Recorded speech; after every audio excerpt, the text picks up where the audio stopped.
Greetings. This is Caroline Staten with Transition US, and thank you so much for joining our online teleseminar today. Our aim is to provide practical support to transition initiative leaders who are doing resilience building activities in their communities, and to leaders everywhere who are really working on these activities in your neighborhoods, cities, towns, and counties.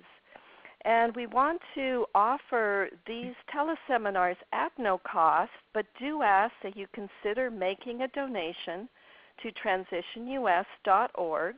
And we have a handy donation button at the top of our website, and it would be much appreciated to have support so we can continue to offer these events. And thank you so much to those of you who are able to contribute to this work in that way. And then without further ado, I want to introduce our guest today and the event.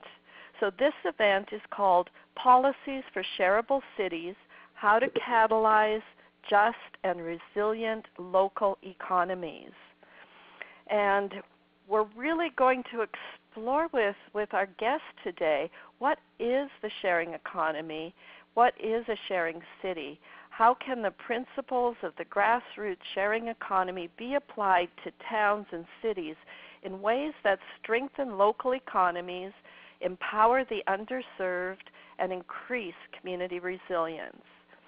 Our speaker today, our presenter, is Yassi Eskandari, and she directs the City Policies and Community Currencies program at the Sustainable Economies Law Center. And her work identifies legal barriers to the grassroots sharing economy, including shared transportation, shared housing, urban food systems, and worker cooperatives, culminating in the first policy brief of its kind. And there's a link to this on our website as well. And the policy brief is entitled Policies for Shareable Cities, a primer for urban leaders. And Yassi also dedicates much of her time to producing essential legal resources for complementary currency systems, such as local currencies, barter networks, time banks, and just so much more. So Yassi, thank you so much for joining us today, and I'm turning it over to you now.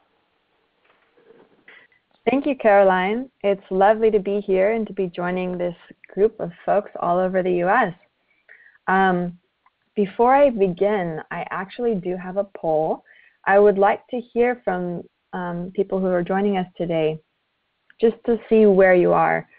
Whether this is your first time hearing about the sharing economy and you want to learn more, or you're already a part of the sharing economy, or maybe you've even gone further and tried to change local laws to promote the sharing economy.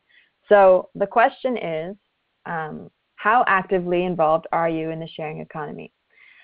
Press number 1 on your keypad if you see yourself as a part of the sharing economy. So go ahead and press number 1 if you participate in the sharing economy somehow, whether you are involved in time banks or seed lending libraries or car sharing or carpooling. Go ahead and press number 1. If you are a part of the sharing economy and you've gotten involved in changing local policies, removing barriers, promoting the sharing economy, please press number 2. And if this is your first time hearing about the sharing economy, please press number 3. Feel free to say pass if Caroline calls on you, but I'd like Caroline to select someone who's pressed number 1, saying that they're a part of the sharing economy, and someone who pressed number 2, who says that they're part of changing local laws. And I want to hear your experience. Just tell us a little bit about where you are, where you live, and your experience. If Caroline, you could do that.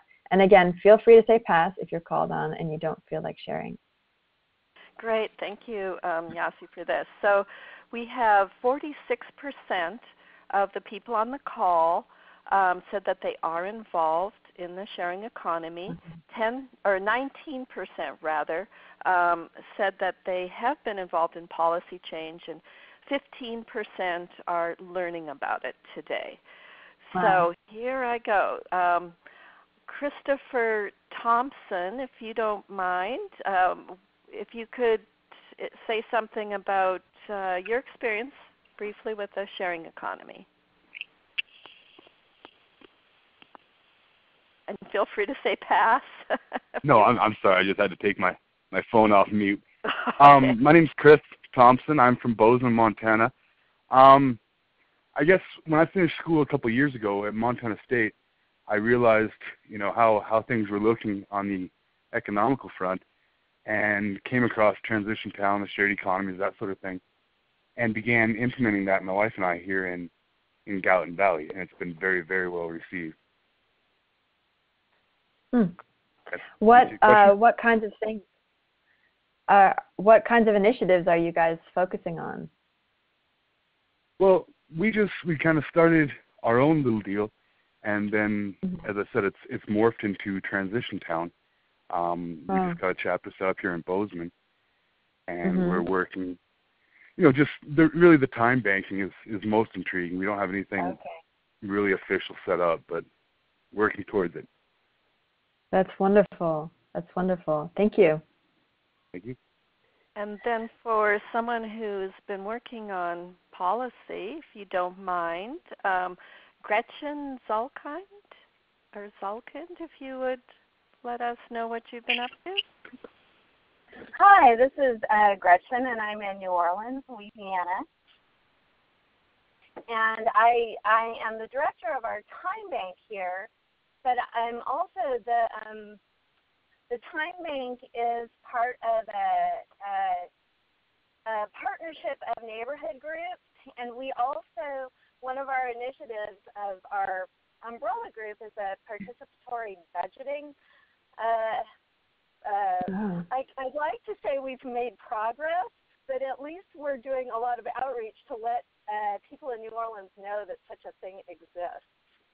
So that's the legal change we're looking to make.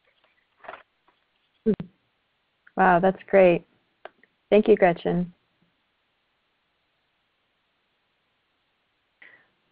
Wow, that was really good to hear, and I'm really impressed by the numbers that came in.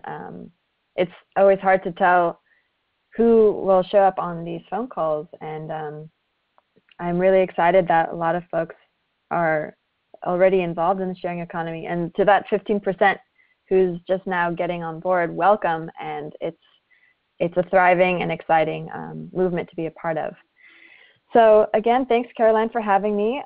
I work at the Sustainable Economies Law Center. This is an Oakland-based nonprofit in California, and we provide legal education, research, advice, and advocacy for more just and resilient local economies. As Caroline mentioned, I'm here today to talk about the grassroots sharing economy and its potential to transform our currently extractive economies to more resilient ones. I'll do this by illustrating what our cities can look like if they sort of start to begin to embody the principles of the sharing economy in three major areas. It'll be transportation, food, and housing. Of course, the sharing economy can be applied to many areas, but this will be the focus of the talk today. And if you have any questions regarding other areas or other projects, or if you want to share your experience with similar projects in complementary currencies or time banking, public banking, participatory budgeting, please do chime in. I'll be stopping at the end of each section, each of the three sections, and I'll ask if anyone who wants to share their experience, press 1, and anyone who has a question, press 2. And then I'll ask Caroline to call on a couple people from each of those categories so we can get some comments and some questions in at the end of each of the topic sections. Ideally, at the end of this conversation, we'll be able to visualize what a sharing city looks like and have some ideas for how to start taking steps to create a sharing city. when we have a better idea of the legal barriers and the policy solutions, and a way to phrase it and describe the benefits to local policymakers and other folks that you want to get involved in your initiative. So for those of you who are following along via PDF, I am now on the, on the 4th page of the PDF, if you'd like to share it, follow along. So what is the sharing economy? There are a lot of terms floating around these days, including the peer-to-peer economy, the new economy, the collaborative economy, the sharing economy, the cooperative economy, the access economy. The list goes on and on and on. It's very exciting that all of these new terms are describing emerging economic systems. A lot of them are similar to the sharing economy. Some are very different. Some overlap. And there's just many different definitions for what the sharing economy itself is, depending on who you ask. We found it helpful to define some basic characteristics of the sharing economy, and these are the 5 principles. The first principle is shared risk, for example, through crowdfunding and small investments and loans. The second principle is shared ownership and wealth, for example, through cooperative ownership and fair wages. The third principle is shared decision-making power, and this is really important. Stakeholders should be involved in the democratic governance processes of the things that they're giving value to. Shared knowledge and information is a way of continuing to grow our knowledge base and to share info through open source and Creative Commons licensing. For example, looking at Wikipedia, it's a crowdsourced information hub. Shared resources is the 5th principle, and this is really probably the gateway to the sharing economy. It's pretty popular now to share cars with car sharing, or to share goods via apps or online websites or portals. There are common examples of community gardens where you're sharing space with your neighbors and growing food together. There are tool lending libraries and time banks where you share tools and you share seeds at sea libraries and you share your time through a gift economy. And the list goes on, but the idea with shared resources is that we're moving away from a sole ownership-based economy and moving towards one where smart access to goods is all you need. So if I wanted to, instead of purchasing a drill, which I might use for 2 minutes for the entire lifespan of the tool, I'd instead go to a tool lending library and borrow it, and thereby reduce waste of resources, money, energy, etc. So moving on to the next slide, if you'd like to follow along. I want you all to keep these basic principles in mind as we go through the rest of this, this presentation, because now it's getting more, as the sharing economy gets more and more popular, unfortunately, it's also getting more and more difficult to retain a meaningful definition of the sharing economy.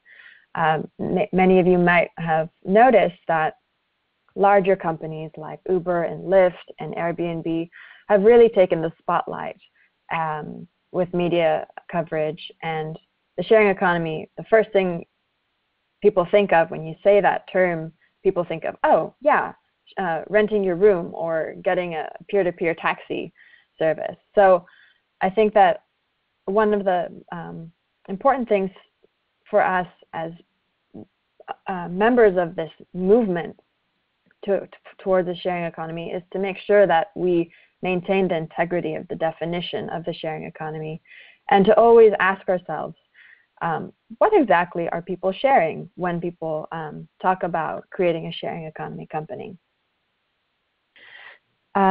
So again, note that at the end of each section, I'll ask for your experience by pressing number 1, or for your questions by pressing number 2 on your keypads.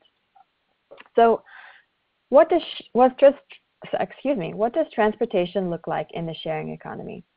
Transportation in the sharing economy looks like car sharing, ride sharing, bike sharing. There are many benefits to shared transportation models, and it can solve a lot of issues that we're currently dealing with. Let's take car sharing, for example. Personal vehicles in the US currently sit idle over 90% of the time. 90% of the time, cars are just sitting there, not doing anything. This is a hugely wasted resource. So clearly, people can pool their resources together and share a car, or they could become a part of car sharing organizations, and thereby no longer have to own their own personal vehicle, but only access it when they need to. This can reduce car ownership and the costs associated with owning a private vehicle. It can also increase access to a vehicle for those who currently do not own a car, which can really increase mobility. And the pretty incredible thing about car sharing is that not only are we increasing access to a vehicle for those who currently don't have access, but we're also reducing the overall vehicle miles traveled by everyone, and decreasing greenhouse gas emissions and the waste of space for parking, traffic, etc. It's a really incredible model and something that folks should start paying attention to. And let's also look at ride sharing. So sharing rides, also known as carpooling, can eliminate a big waste of a resource, which is empty car seats. So when you have traffic where there's only one person in each car and there are 4 or 3 other empty car seats, carpooling can pool trips together where individuals who are going in a similar direction can go into one car and get there without having to drive their own vehicle. Again, of course, this reduces greenhouse gas emissions, it reduces parking demands, and it reduces traffic in the number of cars on the road. Technology with apps and instant information can definitely facilitate this kind of thing. And a note, again, ride sharing. When I say ride sharing, I'm referring to carpooling rather than the ride sharing term that's being used by peer-to-peer taxi services like Uber and Lyft and Sidecar. And public bike sharing is another great example of the benefits of shared transportation. The reason is that the most common reason that people cite in the US for not bicycling is actually lack of access to a bicycle. So public bike sharing programs can provide bicycles on an as-needed basis without the added responsibility of owning a bicycle and toting it around with you when you don't need it. So those are the benefits of shared transportation. Those are some of the benefits. And we have created some recommendations for how cities can encourage shared transportation models. The first is that we recommend that cities create designated, discounted, or free parking for car sharing, particularly near transit and multi-unit housing developments. The reason is that car sharing users most commonly cite convenient pod locations and guaranteed parking as actually the major motivations for participation. And not surprisingly, car sharing organizations, on the other end, cite lack of access to a dense network of parking spaces as a limit to their expansion. So cities can really easily meet both of those needs by accommodating car sharing and valuing car sharing and carpooling as something that should be encouraged. We also recommend that cities create economic incentives for ride sharing. One way of doing that is by creating HOV lanes, also known as high occupancy vehicle lanes, which are an effective incentive for carpooling, particularly in areas with high traffic at peak times where a carpooling lane would offer significant time savings. HOV lanes have been shown to increase carpooling behaviors. We also recommend that tolls are waived and parking is discounted for carpoolers, and that cities create guaranteed ride home programs. Now, we must understand that I'm sure most of the people on this call are very conscientious and maybe are not as attached to a personal vehicle as the majority of the U.S. is. And so it's a slow process of getting people to kind of step away from their cars and to be able to rely on a carpool. So a guaranteed local or regional ride home program would allow folks to leave their car behind without worry, because if a guaranteed ride home, if a carpool, for example, departs without you, or if you need to leave work early and your carpool is leaving at 5 p.m. but you have a family emergency or something, a guaranteed ride home program provides you with about 4 or 5 free taxi rides or free bus passes to get to where you need to go, even if your carpool is not able to take you there. So this is a very important kind of safety net for the transition to more shared transportation models. For the reasons I stated earlier, public bike sharing programs are incredibly important, and many cities are starting to adopt them all over the US and all over the world.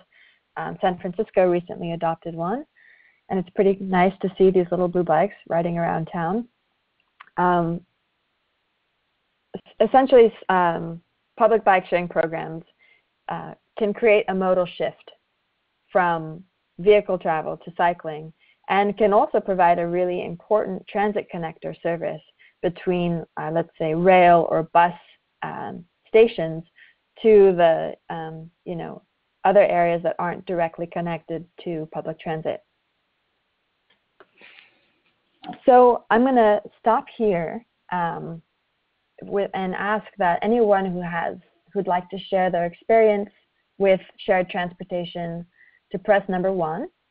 And anyone who has any questions about shared transportation, please go ahead and press number 2. And if Caroline can facilitate that and look at the numbers as they come in and maybe select one of each. That sounds great. And I did want to remind people that, giving people a little more time to do that, but the presentation is also available on our website at transitionus.org. And it's currently linked to this event, which is on the home page. So you can go there and also download that. And let's see. Leslie McKenzie pressed 1 on her keypad. So go ahead, Leslie. Hi. Hello. And I do, can you hear me? Yes. Yes. Okay. I do car sharing. We got rid of our second car, and now I use a car sharing service, and I some rides from people. I also have used, we have a bike sharing program here in Minneapolis, so sometimes I use the Nice Ride bikes to get from place to place. That's great. That's amazing. And how do you like car sharing? Has it been difficult? Was it hard initially for you to transition to that? It hasn't been hard. I typically only use it for the things like moving things when we need to use the truck. We used to have a van, so we got rid of the van. And if I just need to do regular transit, I take a bus. But if I'm hauling stuff, then I will use our car and rent a truck instead. That's great. And have you been saving money from doing this, or has it been sort of the same price? Well, I'm sure we're saving money because we've only got insurance now on one car. We're not putting $50 of gas into 2 cars every week. And the few times that I'm taking the bus in a week, it's $2 a time. Yeah. And so, yeah, I think we're saving quite a lot of money by having only one car. Wonderful. Well, thank you, Leslie, for sharing your experience with us. And we have a question from Jim Ferner. Go ahead, Jim. I misread it. I didn't understand the key that I pushed. Oh, okay. Did you have a comment or a question? I used car sharing in Portland for about 10 years, and it worked out real well. Wow. Do you know the name of it, or was it a cooperative car sharing program? What was the model? It morphed through several different companies, and I think at one time it was called Zipcar. Okay. And wow, 10 years is a long time. Sorry, Yassi. At this point, there are no questions, so we can keep on moving. Great. That's really great to hear from people who are actually doing this kind of stuff. And so please keep the comments rolling if you'd like to share with us what you're doing and what you're working on. So let's move on to food. That should be slide number 14, I believe. And what does food look like in the sharing economy? It looks like community gardens, urban farms, cottage food industries, shared commercial kitchens, and cooperative food businesses, and a lot more, but that's what we'll focus on right now. The benefits are increased access to healthy food and improved health for our communities, increased disaster resiliency because we're reducing the amount of distance between where our food comes from and where we consume the food. So in case of inability to transport food, or in case of pest or weather disasters in one area that's typically concentrated with food production, we'll have other smaller, more diverse farms to source our food from that are closer to home, and probably, and by diversifying the sources of our food, we can increase the resiliency of our food systems. Food in the sharing economy also will have lower barriers to entry, which pretty much creates increased economic opportunity for folks who otherwise wouldn't be able to get into the food business game. So in order to realize these benefits, we recommend that cities take certain steps to cultivate more resilient local food systems, and that includes conducting a land inventory. So cities can take a survey of the vacant or underutilized public lots in their jurisdiction, and then make those available for local food production, because right now they're just sitting there. There was a great study that was done in Oakland, California, of the amount of unused public lands, and if they were farmed, how much food could actually be produced for Oakland residents.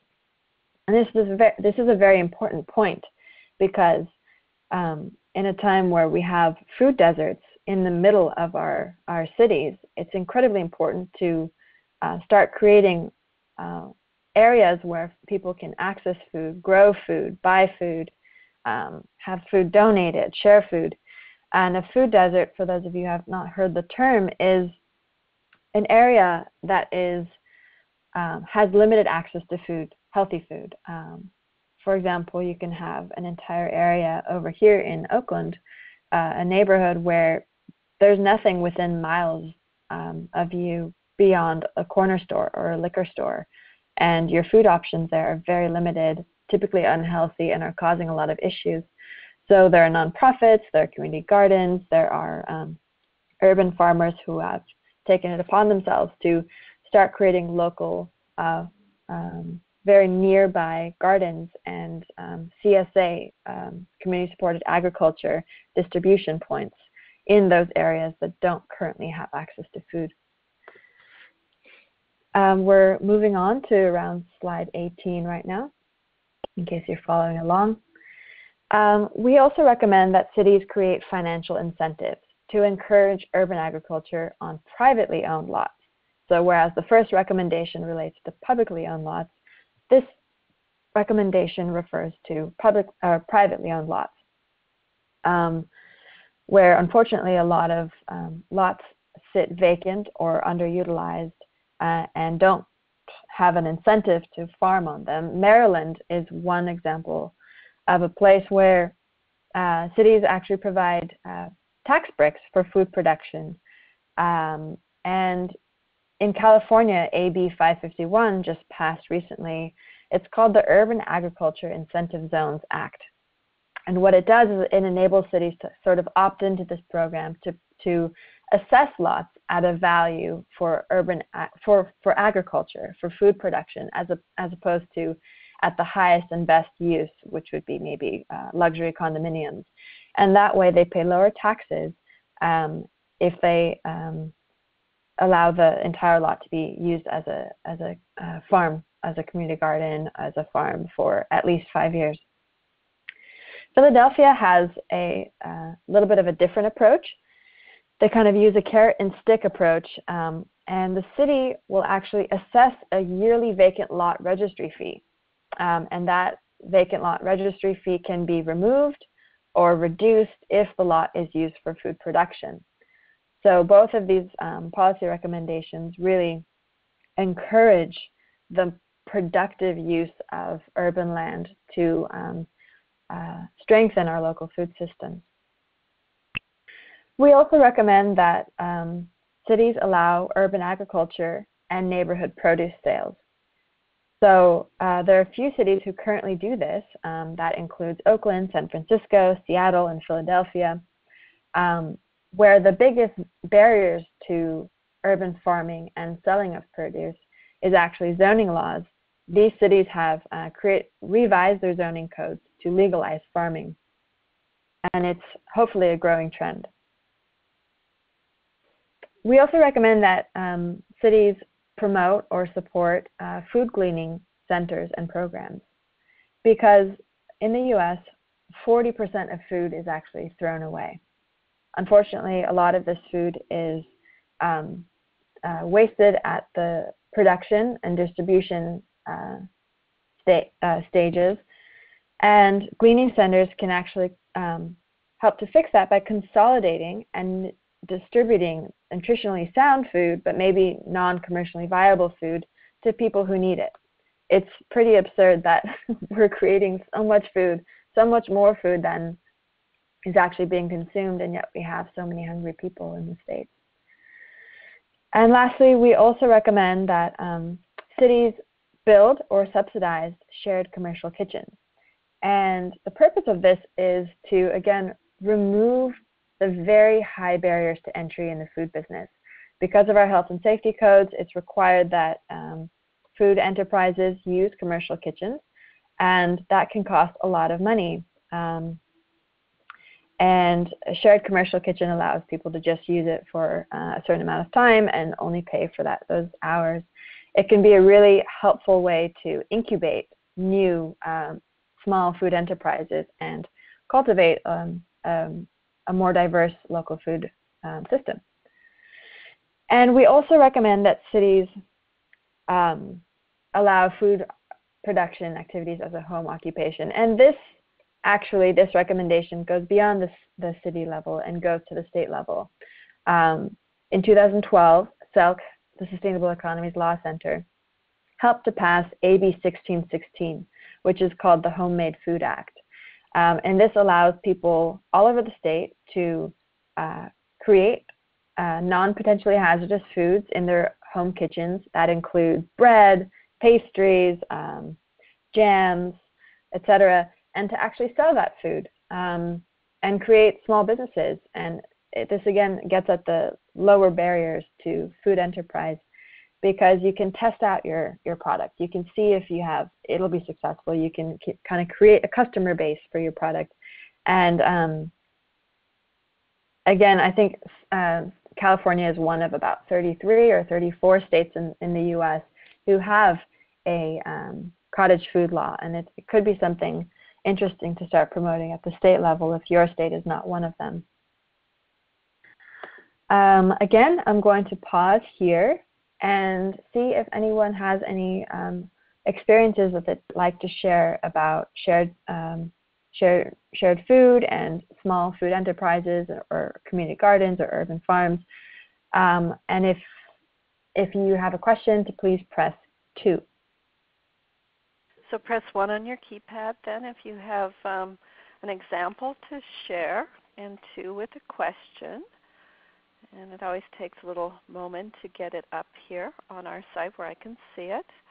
Let's start with Kristen McKee. Go ahead.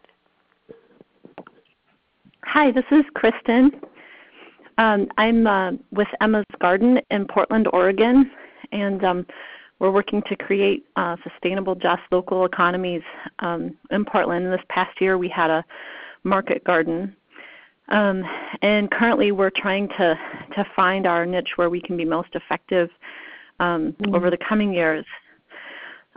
We did consider a lot of what you're talking about looking into zoning laws and possible tax deferral for residents who have larger lots and who would allow us to farm with them or other farmers to farm with them. And I just wanted to share a really fantastic example that I saw just last week actually. I went to Ann Arbor, Michigan, and I visited the Argus Farm Stop, which is a new L3C business in downtown Ann Arbor that provides a place for urban farmers to sell their vegetables on consignment. And they get 80% share of what they sell there.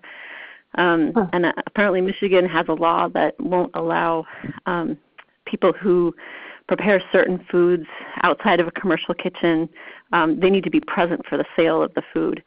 So it was interesting to me that store also accommodates that by allowing a space for those vendors to be present at the farm stop to sell their goods. Huh. Oh, that's great. Thank you. I'm going to look into that. Yeah, please do.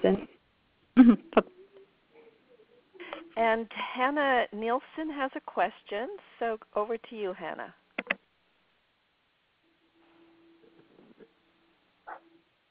Are you there, Hannah?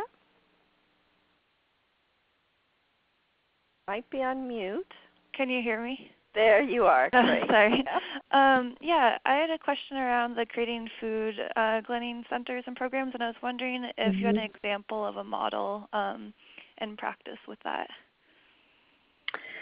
Yeah, we have one example in our policy brief, which you can find on our website, and you'll see a link to it later on in my presentation. There's an example, I believe it's in Iowa, of I can't remember the details of it, but I think that communities can come together actually and start to create these, maybe incorporate it into the food hub model of local food sheds. And I think a lot of the, hesitation in donating food is around a misconception in the law, which is that if you donate your food, someone eats it and gets sick, they can sue you. But actually, Good Samaritan laws prevent that from happening. So as long as your food, if you truly believe that your food is healthy and fine, it's just you're not selling it and it's going to perish or be wasted, otherwise you can donate it to food banks. Food banks are a perfect example of a food cleaning center where they collect from grocery stores, or you can even, in many cases, take leftover catering food to homeless shelters or food banks, and they'll distribute that food for you. So those are really common examples of food cleaning that currently exist, but I think there's a lot of room for expansion and creativity in helping to chip away at that 40% food waste statistic. Great. Thank you. And then back to you, Yassi, with the presentation. And for those of you that have additional examples and more questions, we'll be taking more of those at the end as well. So, so back to you. Great, thank you. And yeah, there's one more section, and then we can just go ahead and continue with our conversation. And so the next section is about housing, and what does housing look like in the sharing economy? Well, housing looks like co-housing, co-householding, micro-housing or tiny housing, eco-villages, and accessory dwelling units, and even short-term rentals. This can provide a lot of benefits to our communities, including by diversifying our housing options, making housing more affordable, and having a housing stock that more accurately affects our population and our lifestyle choices, and increases affordability of housing, and reduces wasted space when housing share resources, share land, share kitchen space, etc. So moving on to our first recommendation, I believe now we're on page 26 of the PDF if you're following along. We recommend that cities support the development of cooperative housing. Housing cooperatives can lower the cost of housing in a variety of ways, and that includes restrictions on profit from resale.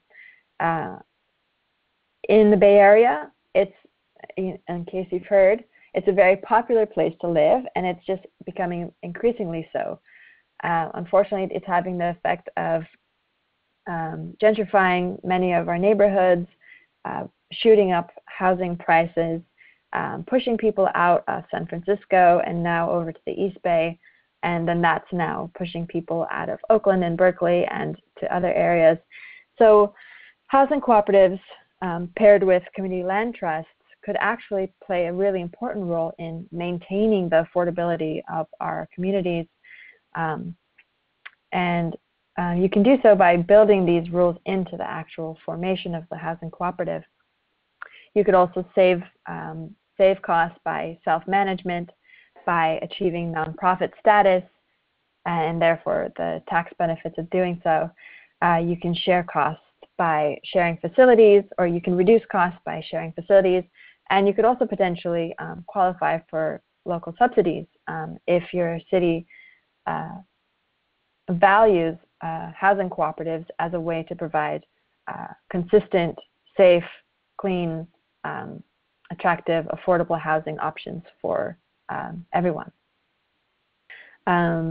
Specifically, cities can help support cooperative housing development, again, by offering subsidies, but also by offering accessible financing and fee waivers, and incorporating and supporting community land trusts that are trying to maintain affordable housing options for people who would otherwise be pushed out of increasingly affluent neighborhoods. We also recommend a zoning change that cities reduce the restrictions on cohabitation. This may be surprising to some, but some city ordinances actually limit the number of unrelated people who can live in a housing unit together, which is, there are reasons why these laws were created initially, but those reasons, including the creation of brothels, etc., are not as, I guess they're not the issue that we're dealing with mostly today. And with our economic crises and changing needs and lifestyles of our population, more and more people are actually trying to live with peers or with friends or with other folks that are not related to them in a familial sense.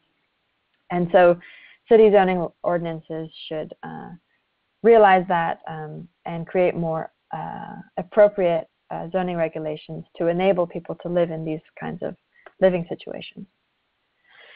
We also recommend another zoning change, that cities create new use categories and permitting and increase permitting ease for co-housing and eco-villages. Oftentimes, U.S. zoning policies and density restrictions actually impede the development of these housing communities. And we believe that by creating clear definitions in our zoning codes, we can really facilitate and expedite the process of developing this kind of housing. Right now, typically if you want to create a co-housing community or an eco-village, you have to scramble and look through just dozens and dozens and dozens of ordinances to create a patchwork to navigate your way through local laws and see what's possible and what's not possible, and to also ensure that you're complying with all the laws you need to comply with. Because co-housing and eco-villages share space and resources, we believe that they facilitate more affordable and sustainable growth and development, and that cities should realize the alignment in local goals with these housing communities and to promote them and to make it easier to create this type of housing. We also recommend that cities facilitate the construction of ADUs, which are also called accessory dwelling units or in-law units or granny units, what have you. The benefit of creating accessory dwelling units is actually to promote infill development. So in cities where there's high demand for housing, but there's a limited supply of housing units, we can start looking towards where we can start building additional units without building out and increasing the limits, the boundaries of the city itself, but more efficiently fitting people into the places that already that may have additional space. So an ADU could be in the backyard. It could be built into the lower floor of an existing building. And Portland actually has a great example of an accessory dwelling unit ordinance, and Vancouver also has very permissive accessory dwelling unit policies. And I don't know if our caller from Portland earlier is keeping abreast of these issues, but I think your name was Jim, the fellow who was a part of the car sharing in Portland for 10 years. It'd be interesting to see what the impact of this is on Portland itself, because housing is in short supply. It's very difficult and expensive to stay in the city, and this might be one of many tools that could help to maintain the affordability of housing in that beautiful and popular city. Lastly, we recommend that cities create more appropriate and equitable regulations for short-term rentals. Many of you may have heard about a lot of issues over short-term rentals recently. Airbnb, for example, is one company that's facilitating short-term rentals, and a lot of cities are not sure how they can regulate these companies and the activity of short-term rentals. So for those of you who don't know what short-term rentals are, let's say you leave your house for a weekend and you decide to offset the cost of your housing by putting it up for rent for a traveler to come through and pay you for the weekend stay. There are a lot of benefits to doing this. Of course, you're saving money. You could argue that it's a more efficient use of space. You could argue that there's an economic benefit for communities that maybe can get a tourist in their area, and that tourist would patronize a local bakery or a local cafe. But there are also a lot of cons that are appearing. Of course, there are complaints about nuisance and noise. Spend a little bit of time on it because it is very important, and we are going to be publishing a new policy brief with recommendations for how cities can equitably, regulate short-term rentals. Because if you think about it, if you hold on to, let's say, three housing units in a city, and you rent out 2 of them to travelers for vacation rentals, that's essentially taking 2 houses that could have otherwise been rented out to city residents, let's say students or family, what have you. But instead, that housing supply is being reduced, and it's going to tourists, and the smaller supply of housing, therefore, increases in price. And this is another way that cities, particularly high-density cities, are concerned about affordable housing, preserving affordable housing. Of course, if you live in a smaller town, for example, I went to a tiny little town in Mexico and actually did use a short-term rental platform to find a home to live in with a family. Of course, the needs of that tiny town are very, very different from the needs of San Francisco or New York. And so we emphasize the need for cities to assess their local needs and to regulate appropriately, realizing the potential downfalls, including loss of tax revenue from transient occupancy taxes, also known as hotel taxes, and the list goes on. But I think I'll stop there and ask if anyone has any experiences that you'd like to share about shared housing. If you live in a co-housing community or a tiny house or any of the, anything like that, please press 1 if you'd like to share your experience. And then please press 2 if you have a question about shared housing. And then once we get through this, we can just open it up to open conversation. Betsy, you might have had your hand up for this, so please go ahead and let us know if you do have an example. Betsy Morris. Actually, this is Rains Cohen, Betsy's husband. She had to switch over to a National Community Land Trust Network call. But how appropriate. The pieces. I know she's speaking about with the Selk on tiny houses, villages tomorrow night, and some of the zoning challenges in Berkeley. But we from living in co-housing and helping people create co-housing, we're finding it, as you mentioned, the financing a challenge. We're seeing other ways that people can pull together, crowdfund, and create revolving loan funds or whatever it would take. There's a great property in Emeryville, California right now that we would love to make co-housing, but would take, in the current market, people with several $1 million of cash available, very liquid, to make it happen. And it's very hard to pull a group together with that capacity. Yeah. And so you suggest that people turn to crowdfunding and potentially creating local revolving loan funds as solutions for financing? It's going to need a next level of crowdfunding, investment crowdfunding that's starting to take shape for commercial ventures. I think for real estate, if we can get the ideas of slow money movement for slow homes and community building, I think that's the direction we're going to need. Yeah. Great. Well, thank you for those insights, Rain. We have a question from Fiona Rea. Hi. Hi there.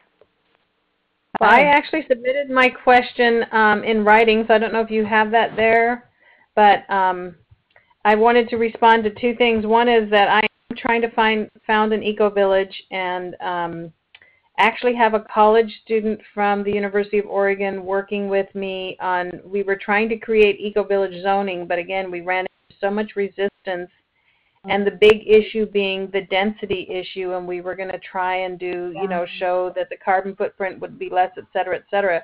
But what I'm finding is the mere word EcoVillage just sends everybody in the zoning office kind of like, oh, well, let's scrutinize this, and let's penalize you, and you must be doing something wrong, et cetera, et cetera, et cetera.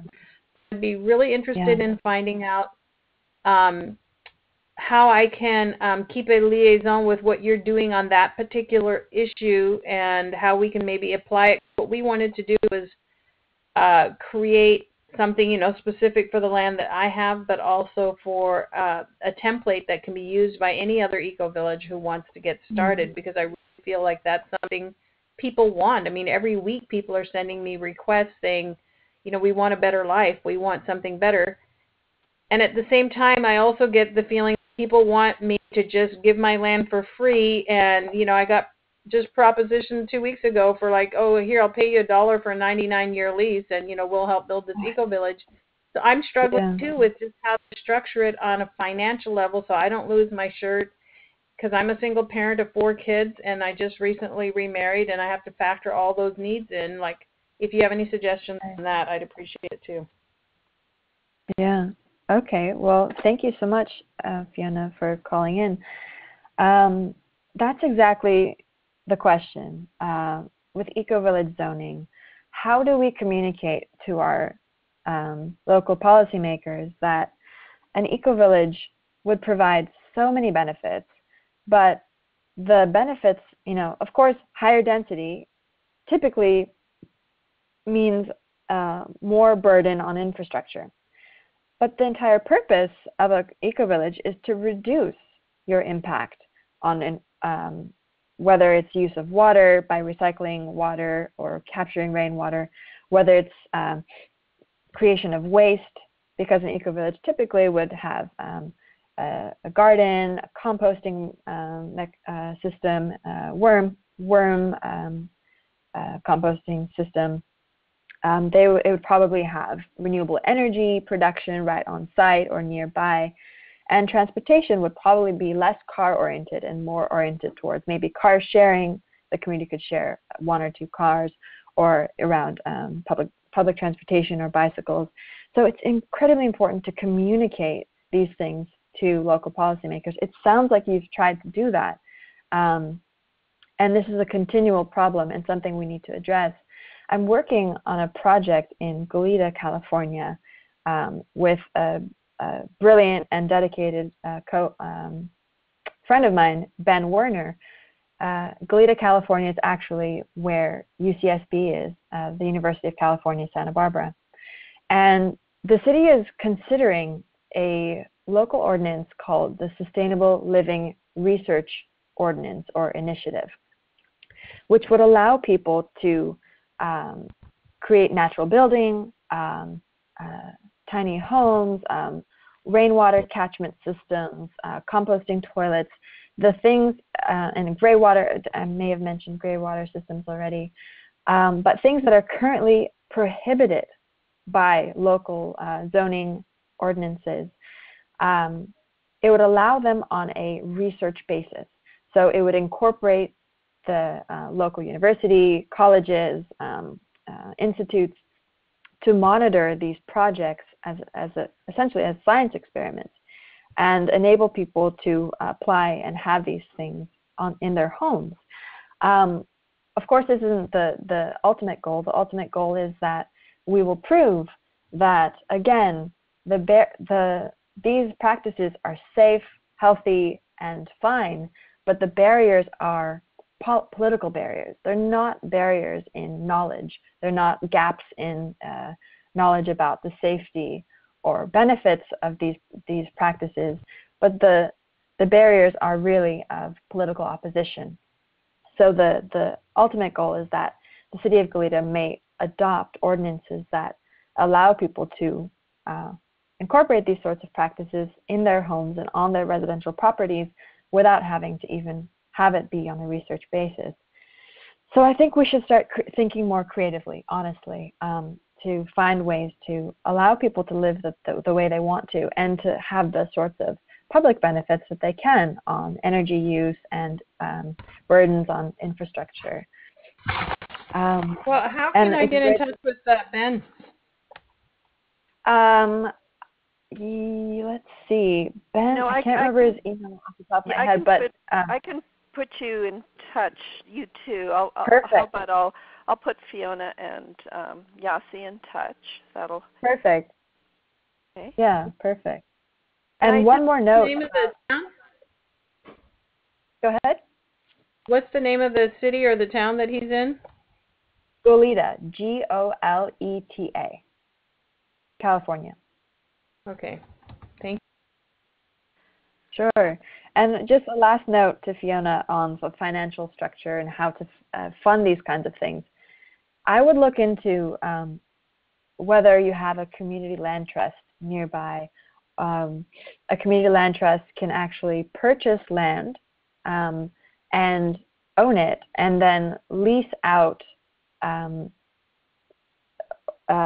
ability to live on the land or work the land, whether you want to lease it out to farming or you want to lease it out to housing. But the community land trust can hold it in perpetuity, and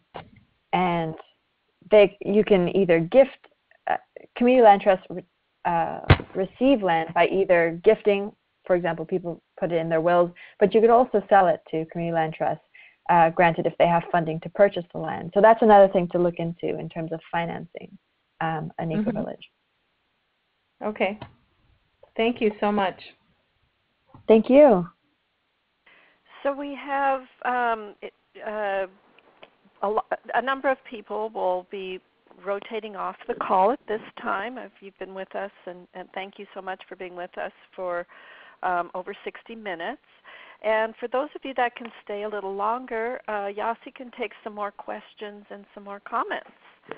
And the format that we have set up is pressing 1 on your keypad if you have an example to share, and 2 on your keypad if you have a question. So we'll stay a little longer for that, and I'm going to go back to an example. Daniel Peterson, go ahead. Speaking of food deserts, I'm calling from a literal food desert in the high plains. Here in Montana, it's relatively tough to grow vegetables, and we end up being locavores, eating wheat and beef, which are two controversial but functional foods, because this county that I'm in, Gallatin, has some of the longest living males in the country.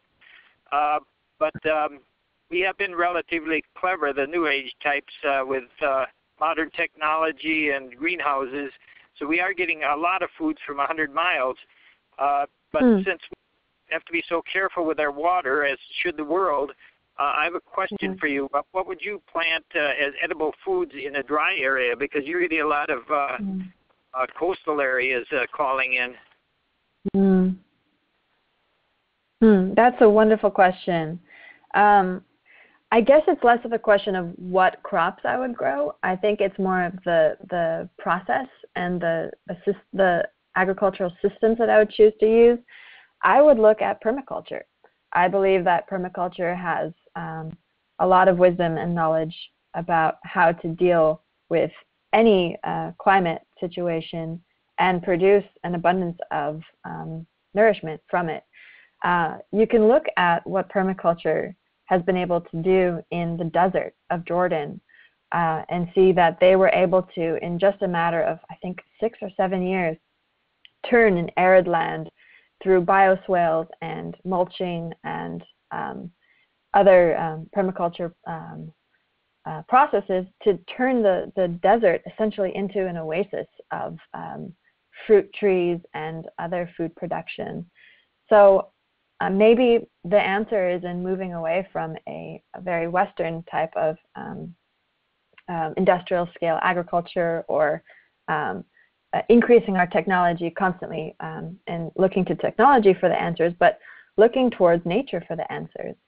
Of course, I don't live in a desert area, and I'm blessed to live in an area where I can, eat tomatoes and strawberries as much as I want. But I do think it's fascinating and exciting to think about how we can create vibrant agricultural systems in a diversity of areas beyond just, the most ideal Mediterranean zones. And let's go to Megan for a question. Go ahead, Megan. Oh, hey there. Hi. I'm Megan Hobson. I'm with the Whittier Time Bank, and we're putting together a free store and an accompanying artisan work lab that will give local artisans access to diverted waste stream materials to make new and upcycled products for sale. So we're interested in incorporating the work lab / gift store as a for-profit to help support the nonprofit. Can you give us any advice on where we should go with that? Well, I should say I am. Oh, there's some feedback, Caroline. If maybe we could. Unfortunately, we need to put you on mute, Megan. But go ahead, Yassi. Okay. So I'm not an attorney, and so I cannot provide legal advice. I'm actually studying to become an attorney without going to law school, which you can do in California. So hopefully in 2 years I will be a lawyer without law school debt. That being said,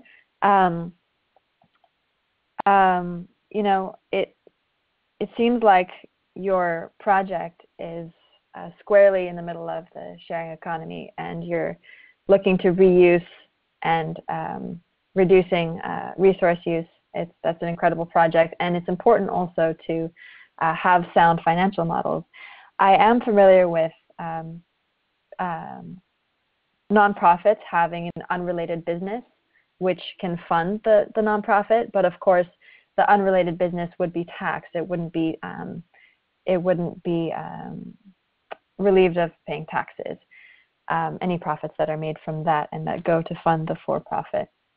I would recommend to look into a cooperative model and maybe incorporating the actual cooperative as a co-op, or the art project, the art collective, or what you call it, into a cooperative. And yeah, it's an interesting thing that you're doing. I'm sorry, I don't have too much more advice. Caroline, if you'd like to unmute Megan in case she has any follow-up questions or comments. Go ahead, Megan. Thank you. I guess my follow-up question would be, do you have any next steps, someone that we could talk to about making a good decision about our incorporation process? Yeah, where are you based? In Whittier, near Los Angeles. Well, oh, can you mute me or mute Megan yeah, again? I did. Mm-hmm. Okay, thank you.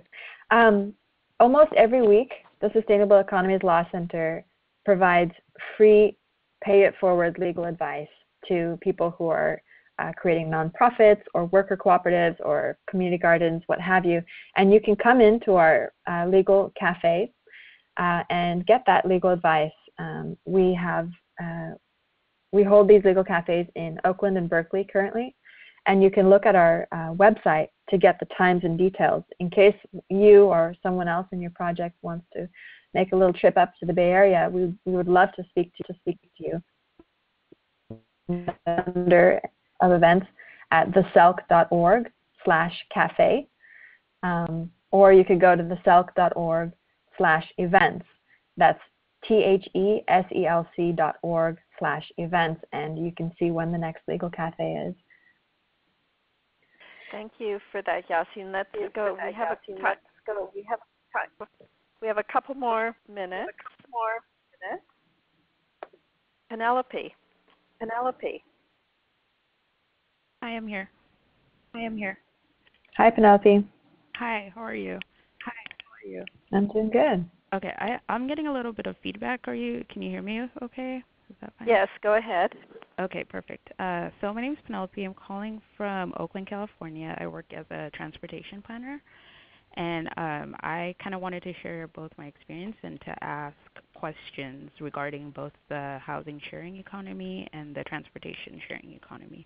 So my experience with both of these is that, living in a large metropolitan area, the housing sharing economy has been, as far as the, peer-to-peer sharing like Airbnb and things like that, I've traveled to other cities where the cost of staying in an Airbnb room or apartment is much cheaper than getting a hotel, and so I've opted for that because, financially speaking, as a traveler, you always want to go with the cheapest option. So those have been very helpful for me while traveling. But then when living in the Bay Area, I know that the same model does hurts the local economy because a lot of people, like you said, are, owning 2 to 3 properties and renting them out, and that reduces the amount of housing available and drives up the prices of housing both in San Francisco and in communities in the East Bay, including Oakland. And the second thing I wanted to share about is I know as far as the rideshare economy, we were talking about rideshare companies like Zipcar, et cetera. But I think it's also relevant to talk about peer-to-peer share networks like Uber and Lyft and all of those because they're very prevalent in large metropolitan areas, especially San Francisco, and they fill, as a transportation planner, I see that they fill a gap which the public transit industry is not able to fill right now in terms of, giving people rides home late at night or going, being available within 5 minutes, whereas if you had to wait for the bus, you might have to be waiting there like 20 minutes, 30 minutes for the next bus, and so it's just very convenient. But I guess my questions with both of these is how do you reconcile the economic benefits in terms of, for the person who's renting out their home or the person who is driving Uber or Lyft, they're doing it to make an additional income in order to afford to live in the metropolitan area that they're living in. But at the same time, it's disenfranchising a big section of the population who can't afford to even use the services, even though they would be very convenient for them. So that's my experience and my question. Right on the head. Thank you so much for your comments. Unfortunately, at the beginning, it was difficult for me to hear everything you're saying, but I think I got the gist of it. You're absolutely right about Airbnb and HomeAway and VRBO as serving a wonderful purpose. As a traveler, like I mentioned, I benefit from using these. As a resident of an area that is being adversely affected by it, I'm skeptical about the downfalls. And I think the same goes for ride sharing. I typically don't use it, but I have used peer-to-peer transportation networks like Uber and Lyft in the past. And wow, it's like magic, right? They just show up immediately. But in both cases, we have to ask, what are the benefits that those companies are receiving? What are the benefits that the users are receiving? And then who's being left out? Who's unable to rent their home or their rental unit on Airbnb because maybe it's not a very attractive unit. Maybe they live in an area that's not very popular and nobody really wants to stay there when they travel. Who's being pushed out of the housing market because the housing prices have gone up. And of course, the short-term rentals are not the only reason for increased house prices, but it is a significant reason. And how are cities being adversely affected by losing tax revenue that they would be getting from hotels, whereas people are now going to short-term rentals? And talking about ride-sharing or peer-to-peer taxi services, sure, in an economy where people don't have jobs or they need additional income to get by and to live in an area that they want to live in, the question is, these companies are benefiting from an economic situation where folks don't have very solid or abundant livelihoods, but what's going to happen when there are too many drivers and they all are competing for lower and lower wages? And I think the role of the city or of the state is to provide those protections, those regulatory protections, to ensure that people are safe, that people are being paid fair wages. And the same goes for short-term rentals, where the city itself has to identify the public safety, health, and welfare that it needs to protect, and also allow a reasonable latitude for innovation and for home sharing, because there are a lot of benefits to it. So really the onus is on the government to understand the sharing economy, to understand the actual benefits, understand the actual threats, and then to create appropriate regulations. Really, policymakers need to start to step up and understand that this is not a trend, but it is a change in the fundamental way that we're giving and receiving services and providing for ourselves and for each other. And I think that it's going to be a long and difficult journey, but it's an exciting one, and things are changing. And so I think the fact that policymakers are having trouble navigating these areas is promising that we're actually moving to a new state of affairs. Yassi, I want to thank you so much. We